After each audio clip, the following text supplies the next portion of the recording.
ठाकरे गटाचे खासदार संजय राऊत बोलतात। येऊ द्या ना, ते काय कोणालाही नोटीस काढतात। फक्त 8,000 कोटीचा अँब्युलन्स घोटाळा नोटीस काढणार नाहीत। 500 कोटीच्या राहुल कुलच्या मनी लॉन्ड्रिंग भीमा पाटसला नोटीस काढणार नाही। गिरणा मोसम सहकारी कारखाना 189 कोटीचं मनी लॉन्ड्रिंग त्याला नोटीस काढणार नाही। 70,000 कोटीचा सिंचन घोटाळा बरं का उपमुख्यमंत्र्यांचा किंवा सहकारी बँक घोटाळा त्यांना नोटीस काढणार नाही। त्यानंतर हसन मुश्रीफ यांच्या ज्या आलेल्या नोटीस आहेत त्या जाळून टाकतील। प्रफुल्ल पटेलला नोटीस निघणार नाही। हेमंत बिस्वा शर्माला नोटीस निघणार नाही। म्हणजे या महाराष्ट्रात किंवा देशामध्ये जे विरोधी पक्षामध्ये आहेत किंवा जे हुकुमशाही विरुद्ध लढत आहेत त्यांना नोटीस काढण्याचं एक नवीन तंत्र सुरू झालंय। काल मिस्टर आमचे रोहित पवार यांना 11 तास त्यांची चौकशी केली। आज आमच्या किशोरीताई पेडणेकरांना बोलवलेलं आहे। रवींद्र वायकरांना नोटीस काढले। कोण आहे सगळे? हे सगळे भारतीय जनता पक्षाच्या हुकुमशाही विरुद्ध लढणारे लोक आहेत। काय 2 लाखाचा कुठे व्यवहार आहे, 5 लाखाचा व्यवहार आहे त्याच्यात नोटीस आहे। पण ह्यांची पोरं बाळं 10-10, 50-50 हजार कोटीचे घोटाळे करून पळून गेले, देशाला बुडवून पळून गेले। त्यांच्यावरती लक्ष नाही कोणाचं। संदीप राऊत यांना नोटीस आली आहे, मला माहिती आहे।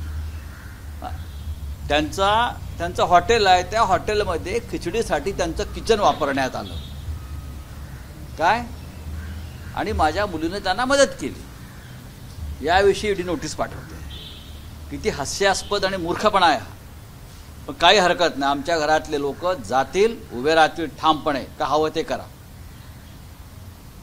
हे काय चाललंय राज्यामध्ये? का मोगलाई चालू आहे का?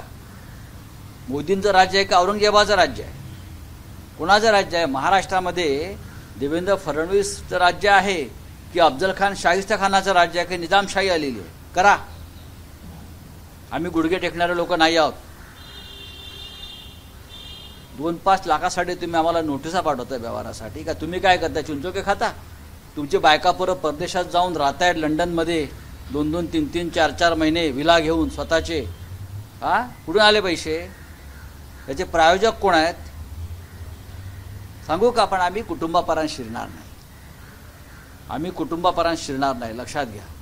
आमच्यावर संस्कार आहेत। हे संस्कार बाळासाहेब ठाकरेंचे आहेत, यशवंतराव चव्हाणांचे आहेत, उद्धव ठाकरे शरद पवारांचे आहेत। हे आमच्यावर संस्कार आहे। एखाद्याच्या कुटुंबापर्यंत जायचं, लढाई आमच्या शाने लढा ना तुम्ही, हिंमत आहे तर। नामर्द आहेत तुम्ही। आणि हे जे ईडी फिडी चाललंय ना, या ईडीवाल्यांना आम्ही नोटिसा मारू। नंतर जे खेळ चालले आहेत ना, आज ज्या पद्धतीनं आमच्या लोकांना बोलवत आहेत हे बेकायदेशीरपणे, त्यांनाही आम्ही आरोपीच्या पिंजऱ्यात उभे करू। जा हवं ते करा काय। आम्ही हे बघ, हे जे घर आहे ना, हे डरपोक लोकांचं घर नाही आहे। आमच्या रक्ता शिवसेना आहे। काल रोहित पवारांचं सुद्धा आपण ऐकलं असेल, स्वाभिमानी मराठी माणसा होता। हा महाराष्ट्र स्वाभिमानांचा आहे, डरपोक लोकांचा नाही। जे डरपोक होते ते तुमच्या कळपात शिरले, आम्ही नाही जाणार। लाज वाटली पाहिजे तुम्हाला। किशोरीताई पेडणेकरांना बोलवता, मुंबईच्या माजी महापौरांना 2-5 लाखाच्या व्यवहारासाठी। कसला हिशोब करताय तुम्ही? 8,000 कोटीचा अँब्युलन्स घोटाळा समोर आलेला आहे। INS विक्रांत घोटाळा 38 कोटी रुपये या नागड्या पोपटलालनी गोळा केले आणि तुम्ही FIR स्क्वॉश करता। 38 कोटी रुपयांनी गोळा केले कमीत कमी। आकडा मोठा आहे। INS विक्रांत बचावच्या नावाखाली क्राऊड फंडिंग, अशा क्राऊड फंडिंगमध्ये अनेकांना अटक केली आहे। साकेत गोखले तृणमूल काँग्रेसचे खासदार, त्यांना 500 रुपये क्राऊड फंडिंग केलं म्हणून अटक केली।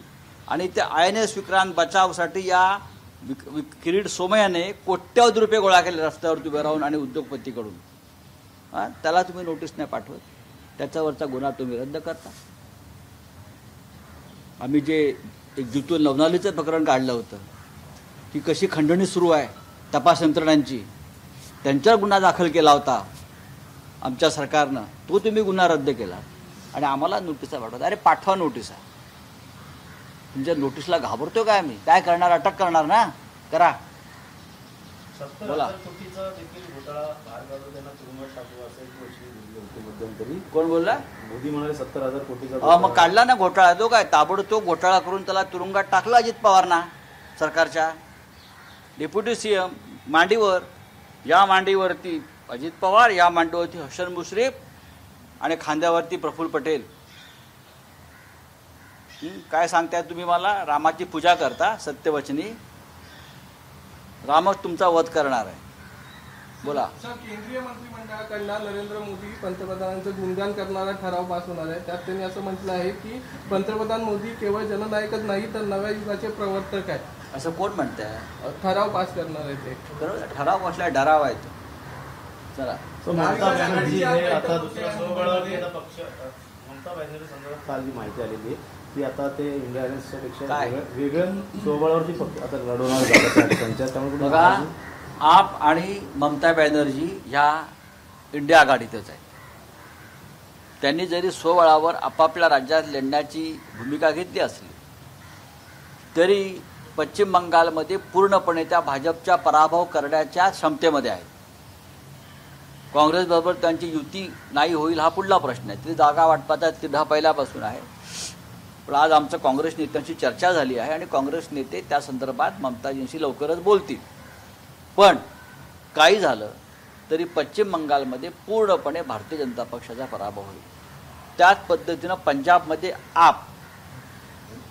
आपचं कसं आहे की तिथे आज आपचं सरकार आहे आणि खासदार जे आहेत हे काँग्रेसचे आहेत. थोडं जागा वाटपात जसं आम्ही म्हणतो आम्ही सिटिंग जागा सोडणार नाही, काँग्रेसची पण ती काही काळ भूमिका असू शकते. पण त्यातून चर्चा निर्माण होईल. पण काही झालं तरी पंजाबमध्ये भारतीय जनता पक्षाचाच पराभव होईल आणि आप इंडिया आघाडीतच आहे. सर, कैबिनेट में जो है मोशन पास किया है। ईडी एक्शन मोड में है। रोहित पवार ने समन किया, पूछताछ की। अब किशोरी पेडणेकर जाएंगी, कैसे देखते हैं अभी ईडी की कार्रवाई? देखिए, ये ईडी की कार्रवाई नहीं है, ये बीजेपी की कार्रवाई है. अगर ईडी की कार्रवाई होती तो महाराष्ट्र में 8,000 करोड़ का एम्बुलेंस घोटाला हुआ है. पहले एडवांस लिया 2,000 करोड़ और विदेश में चला गया पैसा. मुख्यमंत्री के घर के लोग उसमें है, आपको मालूम है क्या? 2,000 करोड़ का एडवांस लेकर 8,000 करोड़ का टेंडर पास हो गया. एम्बुलेंस घोटाला, जो टेंडर 800 करोड़ का होना चाहिए वो 8,000 करोड़ का हो गया. क्या ईडी को ये इतना नहीं क्या? 500 करोड़ का राहुल कुल का घोटाला, Bhima Patas cooperative sugar factory, सीधा 500 करोड़ का मनी लॉन्ड्रिंग है. मैंने 10 बार ईडी को लेटर लिखा है, इतना नहीं है. ये दादा भूसे और एक मंत्री है, 200 करोड़ का वही शुगर फैक्ट्री घोटाला, गिरना मौसम सहकारी कारखाना, हाँ, सीधा मनी लॉन्ड्रिंग. ये किरीट सोमैया पोपटलाल मुलुंड का, हमारे यहाँ का. INS विक्रांत बचाव में करोड़ों रुपया जमा किया, उसके ऊपर FIR लॉन्च हो गया. कोर्ट ने उसको जमानत रिजेक्ट किया, बोला उसमें तथ्य है. सरकार बदल गई, FIR निकाल दिया. और कितने केसेस, या आप क्या करते हैं? ईडी क्या करेंगे आप लोग? कितने लोगों को जेल में डालोगे?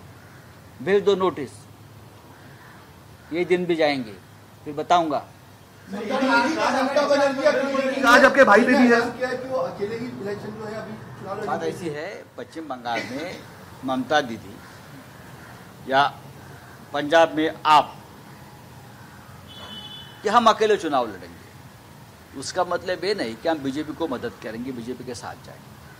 ये दो राज्य ऐसे हैं जहां हमेशा से सीट शेयरिंग में थोड़ा सा कंफ्यूजन होता है, लेकिन दोनों राज्यों में बीजेपी का पराभव होने जा रहा है.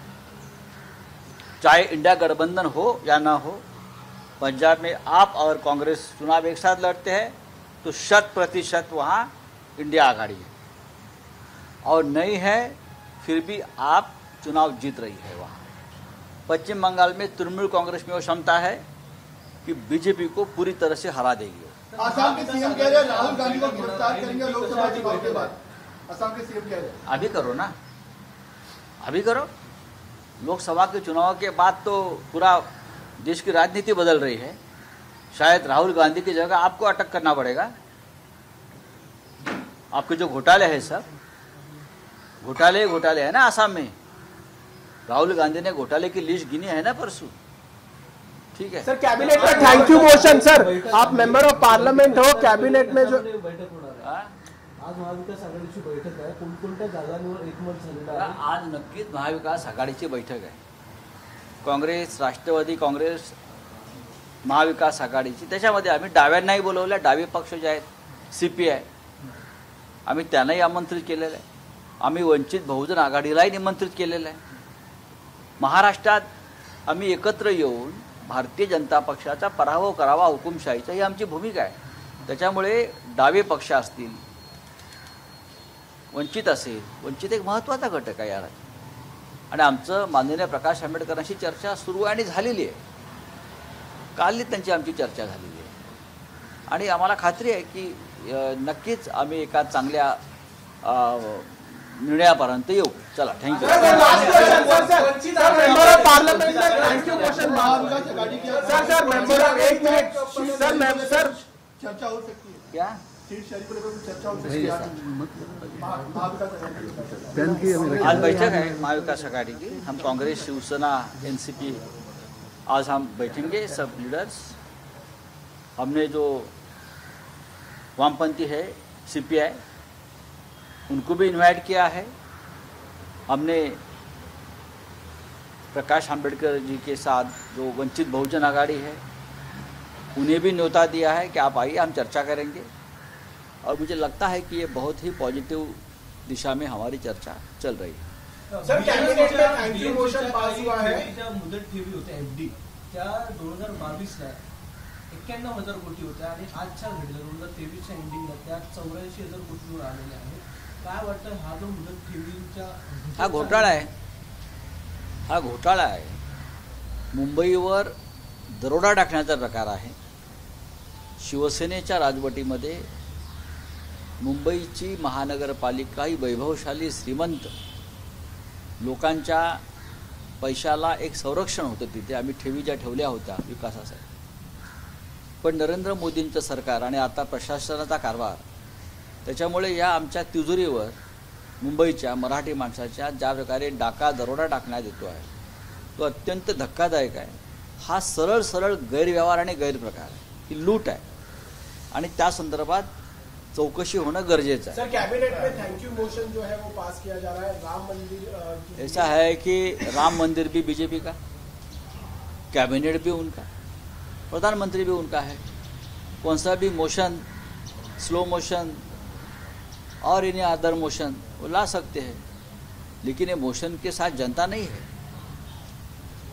बीजेपी ने राम को नहीं लाया है, राम ने बीजेपी को लाया है। आपको मालूम है ना, बीजेपी ने नहीं लाया है राम को मंदिर में, राम ने, प्रभु श्री राम ने बीजेपी को सत्ता में लाया है।